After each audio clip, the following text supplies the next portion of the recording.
They said to us that we'd like... What?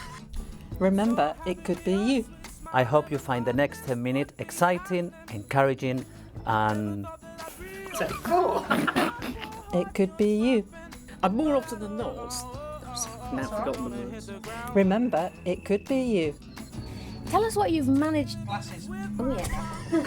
Remember, it could be you. Remember, it could be you. I forgot it again. Well, that's all well and good, I hear you say, but the bottom line is... As you can tell, getting your head around arts funding can be difficult. You might be sitting there thinking, I'm not sure why I came to this event. Everybody around me looks far better qualified and she seems very confident. or you might be thinking, The last time round, I put loads of effort into my application and I didn't even get a full explanation of why I was being turned down.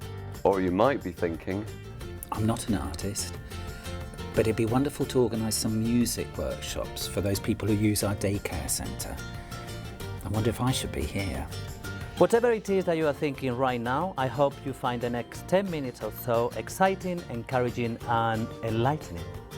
Grants for the Arts exist to support artists, makers, people who are creators, community groups, musicians, performers of all sorts. We want to support great art for everyone. Grants for the Arts has supported all sorts of projects over the years.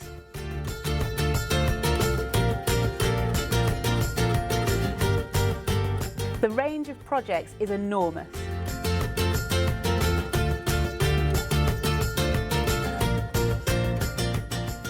Well, that's all well and good, I hear you say, but the bottom line is that Grants for the Arts is an application process. We've tried to make the application as clear as we can and to give you the chance to tell us what it is you want to do in your own words. In theory, making an application should be a really straightforward process. You have an idea.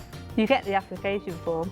You read the guidance. You write about your project. But we know sometimes filling in forms can be confusing. And more often than not, people find this a huge stumbling block. Once I've started filling in the form, then I'll probably speak to the G4A helpline, because they're very, very good at giving you specifics, aren't they? And they always get back to you as well, which is really useful. Usually you can work with your advisor, whether that's the G4A advisor or the officer, on just rewording it so that it is much clearer and it's clearer to them. Your idea, how you're going to manage it and how you make it successful is what we really want to hear about. When we set up the scheme, we listened to the artists and the organisations we work with and we asked them how they would like to apply. They said to us, we'd like to describe the project in our own words, and that's what we've tried to do with the application form. Think about describing your idea on a postcard that you're sending to a friend who has no interest in the arts whatsoever. Bring it back to what actually it is. What is it you're trying to do? Why are you trying to do it? Why do you think that's important? And just sort of putting it in very plain language. When you get over that fear and you just go, right, I'm just going to sit, do a bit, walk away, come back, do a bit, walk away, it's not actually as terrifying as you know, the worst thing they can say to you is no, and if they say anything other than that, they're just being rude. I don't think you can go to, obviously, Arts Council or any funder and kind of think, well, I want to do this, so it should be funded. You have to look what that funding is there for and does it fit? The application is just the kind of the justifying process of, it's you kind of explaining what it is and why you think it should be funded. So the top tips for pulling an application together are: Have a great idea and try and reflect this in your proposal. Tell us about you and your work, who is involved and why you are the right person or organisation to lead this project. Tell us how the public will engage with or benefit from your project. In other words, how people will be involved and benefit from your great idea. Tell us how you're going to manage the project and take it from a brilliant idea to an amazing event or piece of work. Think about pulling a timetable together and all the key steps along the way.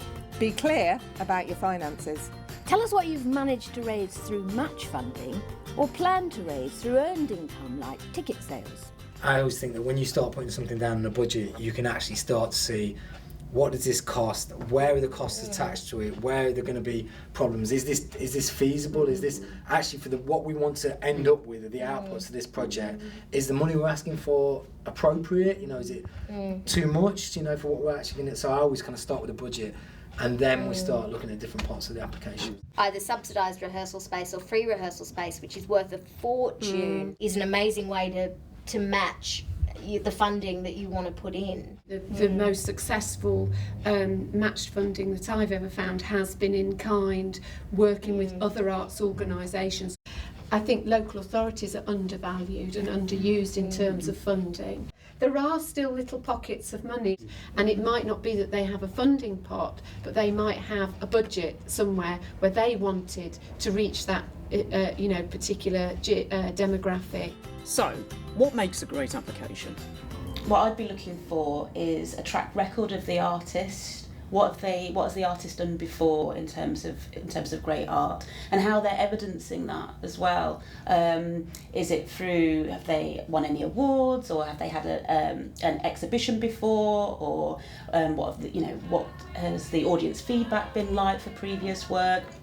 If the idea is good and is very succinctly explained and clearly explained, that it really emerges as, wow, this is a good idea, and then let's see how they are planning to do it. And there are other elements that you need to add to that. But in terms of quality, a good idea is more likely to be a good quality project. I think that you can get so close to a project that you assume that the person who's reading your application almost knows as much about what you're planning to do as you know, and you kind of miss out really obvious things. I would think to do is when an applicant has written the application is to give it to someone that knows nothing about the project at all, not even about the artist, and whether they have a good idea of what it is that they are asking for and what it is that they want to do.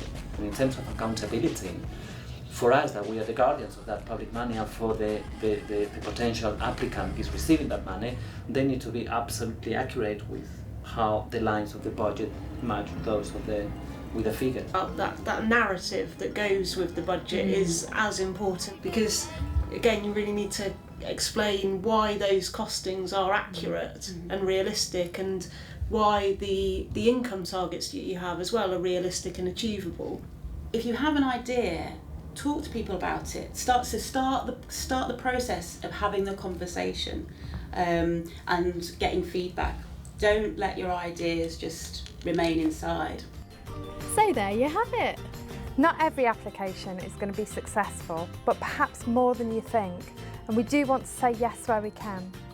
When we were unsuccessful, and I saw the reasons why we were unsuccessful, the reasons were correct. Yeah. And the reasons were correct because I was basically saying that they don't do repeat projects. And I think we got to a stage where we'd had quite a few successful applications, and we kind of thought, this is an organisation, this is what we do, and the Arts Council fund us. Yeah. Without actually looking and thinking, well, this is what the Arts Council do and don't fund. I asked for the assessment report, and that told me exactly where I was going wrong. It's not just a project that you're applying for, but because you're a human being and it's also your bread and butter, there's more attached to it than that. I think sometimes as well that we don't plan around possible failure, which is a big issue, because sometimes you'll have a whole project set up, everything's based around that, and other bits and bobs are going to feed into or feed from.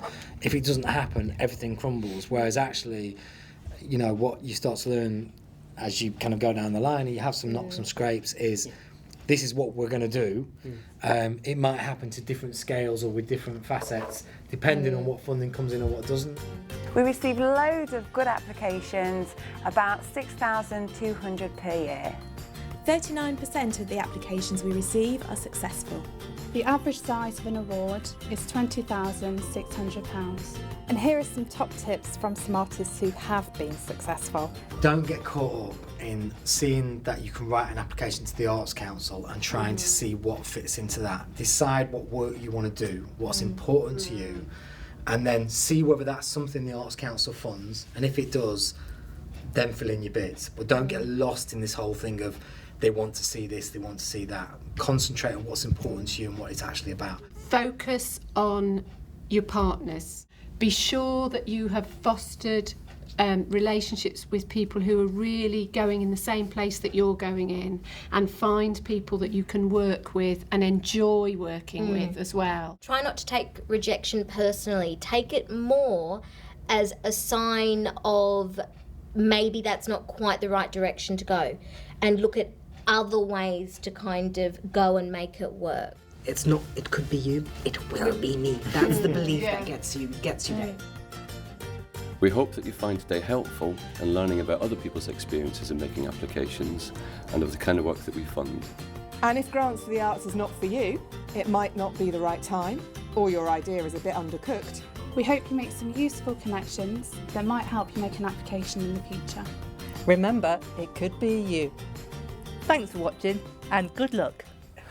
We want to support. Sorry.